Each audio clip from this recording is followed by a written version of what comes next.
যখন থেকে মুরগির মাংসটা এভাবে রান্না করা শিখেছি তখন থেকে তো আমার আর অন্য কোনোভাবে মুরগি রান্না করলে মজাই লাগে না। নতুন রাঁধুনি, ব্যাচেলার অথবা যারা মুরগির মাংসটাকে একদম শর্টকাট ভাবে রান্না করতে চান কিন্তু অনেক বেশি টেস্টি করে, আজকের এই রেসিপিটি কিন্তু আপনাদের খুবই কাজে আসবে। যখনই রান্না করতে ভাল লাগে না, খুবই অলসতা লাগে, আমি চটজলদি কিন্তু এইভাবে মুরগিটা রান্না করে ফেলি।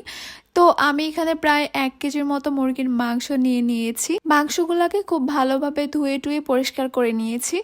এরপর এখানে দিয়ে দিয়েছি লবণ, হলুদ গুঁড়া আর মরিচ গুঁড়া। তারপর এগুলো দিয়ে মাংসগুলোকে খুব ভালো করে মাখিয়ে নিব।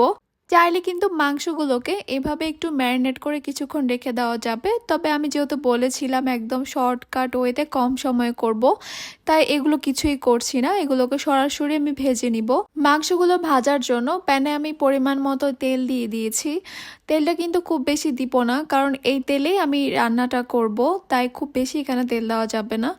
এরপর কয়েকটা মাংস দিয়ে দিয়েছি, এগুলোকে একটু লালচে করে ভেজে নিব, তবে একদম কড়া করে ভাজবো না, মানে খুব বেশি লালচে করব না।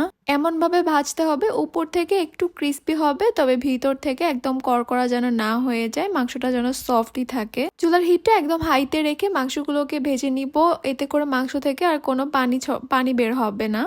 আবার অনেক বেশি মাংস একসঙ্গে দেওয়া যাবে না, আমি অর্ধেকগুলা দিয়েছি, ওগুলা ভেজে তুলে নেওয়ার পর বাকি অর্ধেকটা দিয়ে দিয়েছি।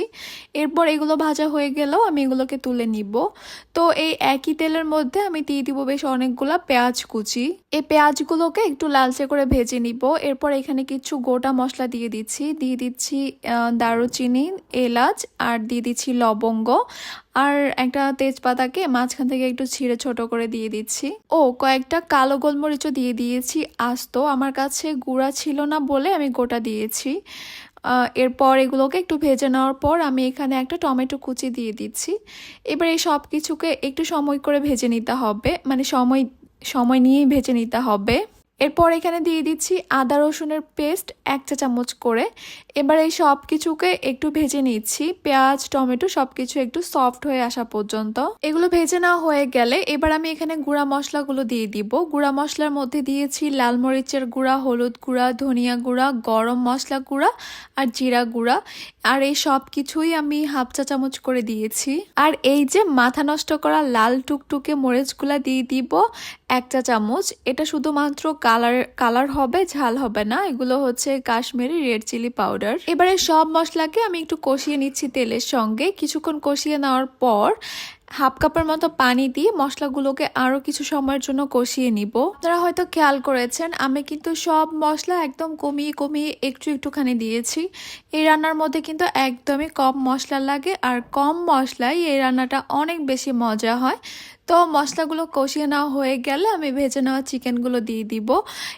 এরই মাঝখানে কিন্তু আমি আবার লবণও দিয়ে দিয়েছি স্বাদ অনুযায়ী। এখন মাংসগুলোকে মশলার সঙ্গে আমি একটু সময় ধরে কষিয়ে নিচ্ছি। যত ভালো কষানো হবে মাংসের স্বাদও কিন্তু তত বেশি হবে। এবার 4-5 মিনিটের জন্য ঢাকনা দিয়ে ঢেকে মাংসগুলোকে কষাবো। এরপর এখানে মাংসগুলো সিদ্ধ হয়ে যাওয়ার জন্য আমি 1 কাপের মতো পানি দিয়ে দিয়েছি। পানিটা দেওয়ার পর একটু নেড়েচেড়ে মিশিয়ে নিচ্ছি, আবারও ঢেকে রাখবো মাংসটা সম্পূর্ণভাবে সিদ্ধ হয়ে যাওয়া পর্যন্ত। মাংসগুলো সিদ্ধ হয়ে গেছে, আর মাংসের মধ্যে হালকা একটু ঝোল আছে, একটু হালকা ঝোলঝোলই রাখবো। এরপর এখানে দিয়ে দিব আমি 1 টেবিল চামচ টমেটো সস, আর এই টমেটো সসটা দিলে এই রান্নার স্বাদটা কিন্তু আরো দ্বিগুণ বেড়ে যাবে। মাংসের কালারটা এত জোস আসছে, আমার অনেক লোভ লাগতেছে দেখে। মুরগির মাংসটা এইভাবে রান্না করলে সবচেয়ে ভালো দিক হচ্ছে এই মাংসটাই আপনারা পোলাও, ফ্রাইড রাইস, খিচুড়ি, রুটি, পরোটা, নান সবকিছুর সঙ্গে খেতে পারবেন। অনেক মজা লাগে সবকিছুর সঙ্গে খেতেই। রান্নাটা শেষ করলাম আমি কয়েকটা কাঁচামরিচ দিয়ে, কাঁচামরিচটাকে আমি একটু মাঝখান থেকে কেটে নিয়েছিলাম। তো এই তো ডান আমার রান্নাটা। আপনারা কিন্তু অবশ্যই এইভাবে একবার ট্রাই করে দেখবেন আর আমাকে জানাবেন কেমন হয়েছে। তাহলে আজকে এই পর্যন্তই, সবাই অনেক ভালো থাকবেন, সুস্থ থাকবেন। Thanks for watching. আল্লাহ হাফেজ, বাই।